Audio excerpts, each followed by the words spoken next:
が集中してましたね。好レースが期待できそうです。1番6番、この2人が競り合っているぞ。期待通りの結果を出せるか。1番人気シンボリルドルフ、1番快調に飛ばしていきます。先頭は1番単身で飛ばしていきます。2番手の位置で先頭を伺うのは6番、その後山陽マシン開いて前のトップガンイワシンスター。8番外目をついてスーパークリーク第4コーナーカーブ、先頭がやや速いのか隊列は縦長になっています。後方の馬娘が差し返せるのか気になる開きです。シンボリルドルフ落ち着かない様子。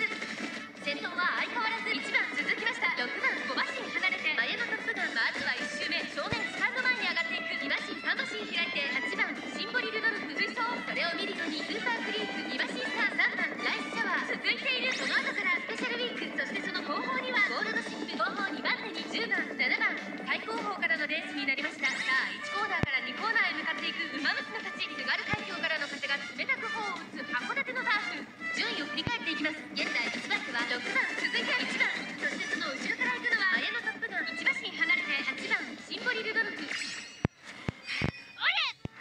内を回ってスーパークリーク、その後ろにライスシャワー3番、並びかけてきた2馬身離れてゴールドシップスペシャルウィーク追走1馬身差7番最高峰10番6番先頭をキープ。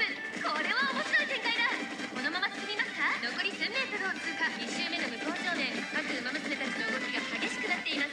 さらに6番少し後ろから1番前のトップガン並んでくる。そしてその後方にはシンボリルドルフ、それを見るように8番スーパークリーク並んでくる。さらにその外からはゴールドシップ、それを見るようにスペシャルウィーク、その後ろからライスシャワー1馬身差3番前のトップガン先頭を進みますが、これは正解でしょうか。ちょっとかかり気味かもしれないです。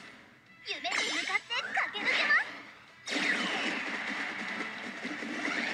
4コーナーを進んで直線へ向かう。馬娘たちがどう動くか目が離せません。栄光まで400、この直線で勝負が決まるぞ。ギリギリ詰めるスペシャルウィーク、スペシャルウィーク、ここで抜け出したスペシャルウィーク。ナイスだって避ける。100を通過、ナイスシャワー食らいついていく。強い強いスペシャルウィーク、足色を怒らない後ろを突き放してスペシャルウィークゴールイン。圧巻の走りでレースを制した。長距離レースのチーム代表戦を制したのはスペシャルウィーク。チームの思いを背負い大役を務め上げた。2着は